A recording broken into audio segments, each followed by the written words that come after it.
Hello, welcome to the Capitol Theatre and Capitol Connects. Join us as we connect artists, business, and our community. Hi, I'm Susan Furley, Artistic Director of the Capitol Theatre in Port Hope, Ontario. With March 8th being International Women's Day, we thought we would offer a series of short interviews with women in the arts to celebrate. I'm chatting today with Saskia Tomkins, a musician, composer, part-time actor, educator, a woman wearing many hats, and I'm delighted to welcome her today. Hi, Saskia. Hi, Susan. Thank you for asking me. Oh, my pleasure. What I miss about these challenging times we live in is that I don't have as many opportunities to interact with artists. So these chats are a gift for me too. Fantastic. Do you want to talk a bit about your journey as an artist, or it might be your physical journey, what brought you into this neighborhood? I come from an artistic family. My mother's a textile artist and painter, and my dad was a furniture maker and sculptor. And so I grew up in the arts. And when I was 7, they said, "Do you want to learn an instrument?" I said, "Sure." They said, "What do you like to learn?" I said, "The harp." They said, "Well, we can't afford a harp, but there is a violin teacher in the village." So I learned violin, and here I am playing violin. And I took to it really quickly, and it became my love and my inspiration and passion, and all my friends thought I was crazy. I was lucky. I had classical teachers and folk teachers, and then I did a jazz degree because I enjoy improvising and I wanted to play music from all over the world, and it was allowed there. I started busking when I was 13 because, you know, archetypal starving artists were my parents. So if I wanted to buy clothes and stuff like children do, or teenagers do, I had to earn my own money. So I went busking, and then I picked up all sorts of gigs from that. And my first band that I joined was a country and western band with these guys in their 60s. And I'd be in the pub at age 13 and 14 playing with one parent in the corner with their half a beer and hoping that the police didn't turn up for my $50 or £50. This is in England, obviously, from my accent. And I played in orchestras and all sorts of bands from all sorts of different kinds of music. And I did a jazz degree, and I went on tour with a theatre company for 6 months straight out of university, which was the English Shakespeare Company with Michael Bogdanov, who took me under his wing. Nice entry into the professional world, that was. Great start. Yeah, a great start. And he said on the phone before booking me, you know, we organized it and I could do it and everything. And right at the end, he said, "You do play cello, don't you?" And I said, "Oh, yes." Rehearsal starting next week. And in the back of my head, I was thinking, well, I hope I can find a cello, and can I play it? I've no idea. So I phoned around some friends, and I went over the night before, and I got shown where to put my fingers and how to hold the bow. And I went on a 6-month tour. So that's that. I married another musician, Steafan Hannigan. And when we were living in the middle of England, and I had a friend over here, Donald Kwan, who writes music for film, Relic Hunter and things like that. And he kept saying to us, "You should move to Canada. You should move to Canada. It's much better over here." So eventually we said, "Okay, let's go." Our oldest was 8 years old. The youngest was 2.5. And we went and lived with Donald for a while in Curtis. And that's how we got here. And then we had to find somewhere to live for us when we knew we could stay. So we need a big house that's cheap enough for us to buy, that everyone has their own room and I can see trees in the sky, and we have room for our music in different parts of the house. So that's how we ended up out in Northumberland County. It was purely fluke. I had no idea what it was like out here, and this is home. I love it. It's just well, we're blessed that that all worked out. As you reflect back, was there a woman artist who provided inspiration? This might be someone who you saw perform, who inspired you, or it might have been a teacher or mentor who encouraged you. So I had 10 different violin teachers between the ages of 7 and the end of university, which is a lot. And most of them were men. couple were women. But what happened when I was about 10 or 11, my parents used to take me to concerts all the time, which was really amazing and lovely.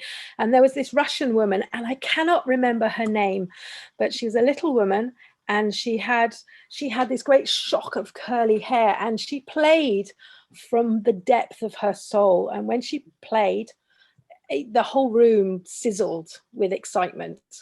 And they took me to see her 2 or 3 times. She used to come to England on tour. I remember the second concert, saying to my dad, I want to play like her. And he said, well, you can if you put the work in. And then, this is a slightly weird one, the third time I saw her, before the concert, we went into Marks and Spencer's store over there, and there she was looking at underwear. So I went up to her and said, hello, I play the violin. And she was so encouraging and said, yeah, you put the work in and you stick to your guns and be honest with yourself and play from the soul, you will do okay. That kind of stuck with me. Wow. Yeah, she's one. There's one other, well, there's lots of women, but there's one other, a woman called Theo, who when I was about 15, 16, she started a string quartet evening classes at the university. So herself and another person ran these classes. So there were all sorts of adults would go, and they'd put music on the chairs and with your name, and you'd go and you'd say, oh, today I'm playing Haydn string quartet with these people. And you'd go into the room and you would struggle through for 3 hours, and they would pop in and out and help you and say, oh, try this, and if you listen there, and that's it. It was wonderful. We used to give her a ride because she lived in our neighborhood. And Theo was a viola player, and she really encouraged me. She never taught me, but officially, but she really encouraged me. And she said to me at one point, she said, Saskia, you're going to be a professional musician. You should really learn viola. And I said, no, I don't want to learn viola because I'm only a violinist, and viola players are like, they're, the second-rate citizen. And we're not, because now, of course, I'm a viola player and I love it. It's my soul. But after a couple of years of her nagging me, I went, okay. And I'm so grateful, because it's such a sonorous, deep, it's so different from the violin. Mm-hmm. So she was a really big influence on me as well. Yes. Lovely. Wow. Yes, it's wonderful to reflect back and realize there's so many people, when we take the time to reflect, right, on who has inspired us, on our journey, on our artistic journey. Lovely. Yes. Those are great. If in the world we live in now, if you were to give advice to a young person starting out, what might that be? Wow, that's a big question. What would I say? I would say it's really important. I mean, as a musician, it's really important to trust your instincts. And even if someone says this should be played like this, or this should be played like that, if you don't believe that, there are many ways up the mountain. So do it your way with conviction. And also, this came up today, actually. I've been volunteering for La Jeunesse Youth Orchestra in Port Hope. And Laurie, the person who's running the orchestra, she's an amazing violin teacher from Bowmanville. And she runs the orchestra. And at some point we were playing, and she said, you all need to play loudly and make ugly noises. And then she looked at me and she said, do you know who taught me that? No. She said, you did. You told me, make a nasty noise. It's okay not to be beautiful. And the reason, I think, is that you have to have contrast in life. You can't have light without dark. You can't have beauty without ugliness. So I would say to that young musician, don't be afraid to make nasty. It doesn't all have to be beautiful, because if it's all beautiful, there's no contrast, and then it gets boring. You've got to make those nasty noises. You've got to be passionate, and show the underside as well as the sunlight. That's my advice. Yes, to explore, right, to risk and try things. Absolutely. Great. And if you're going to play wrong notes, do it with conviction and pride. Because who says it's wrong?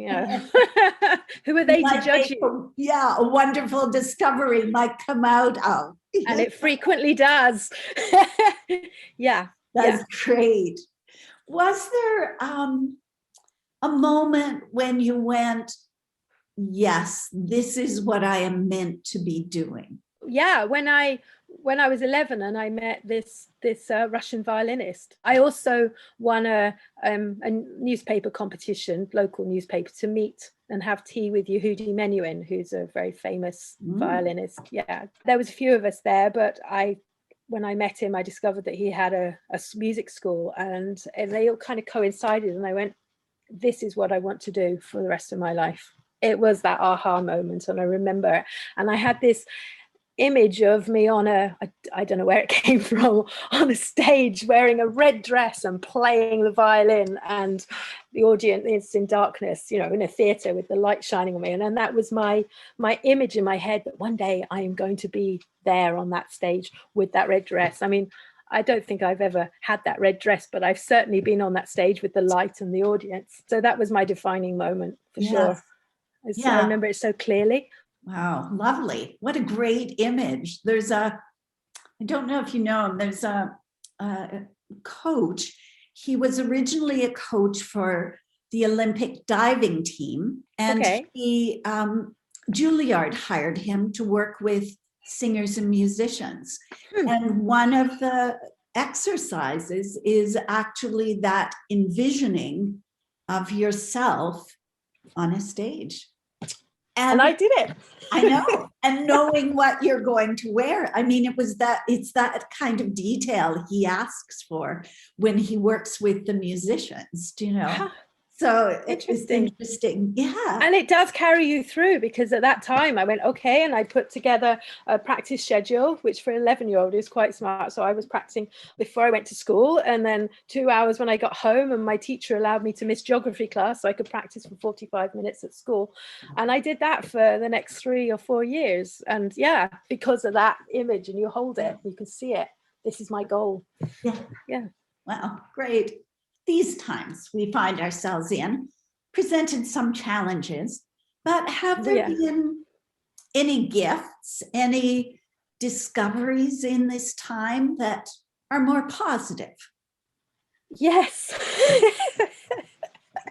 It's funny because I've heard quite a few interviews on the BBC. I listen to BBC Radio, interviews with musicians who say it's actually been a blessing in many ways, because for artists who are always running around, musician running around from pillar to post, trying to get ready for this gig and prepare the music for that one, you very rarely get time to do your own personal thing, because you're always working towards earning a living. So what I found is a few things. One is that I've actually been practicing music that I want to play for me, that I will never get a chance to play in public, and that's okay.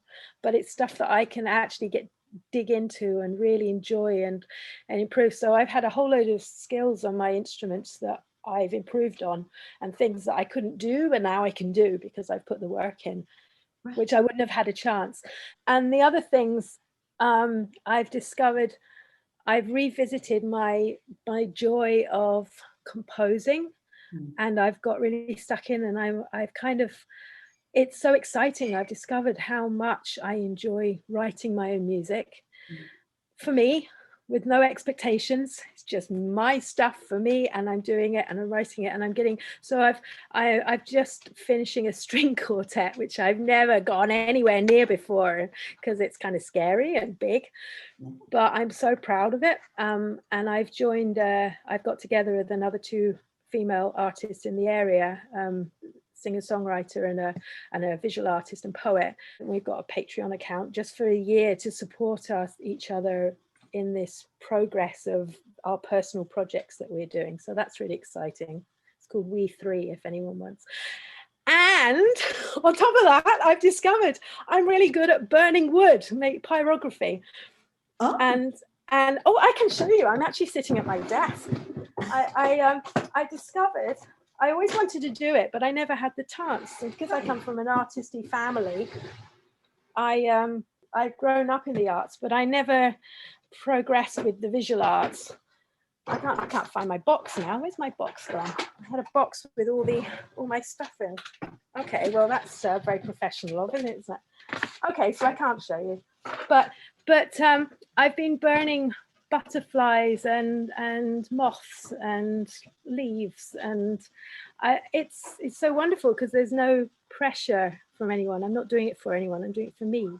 Right. And Lovely. yeah. So I've actually enjoyed overall. I've enjoyed this year off. Right. Well, I know I've gone back to books that on actor training and looking at other stories, plays that have informed theater training. And it's become an enriching time, I think, for so many artists. Yeah, totally. And it helps you to refocus who you are and why you're doing it and what you're about, and kind of strengthens that underlying foundation. Yes, yeah, very much. It's going to be a really interesting world when it opens up again.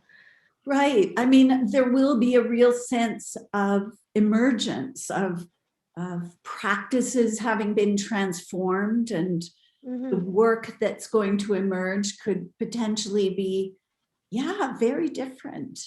Yeah. Well, we keep talking about when we go back to normal, but it won't be back. It's forward. I don't think we're going back. I think we're going forward into new adventures. Yeah. Whatever the art form. I agree with you. Yes. Yeah. It's really exciting. And that's exciting. So, Saskia, thank you. Thank you so much for taking the time to chat with me today. It's been great. Thank you. I look forward to seeing you in person again. Yes. Hopefully not too long. Take care. No, and you. Take care. Bye.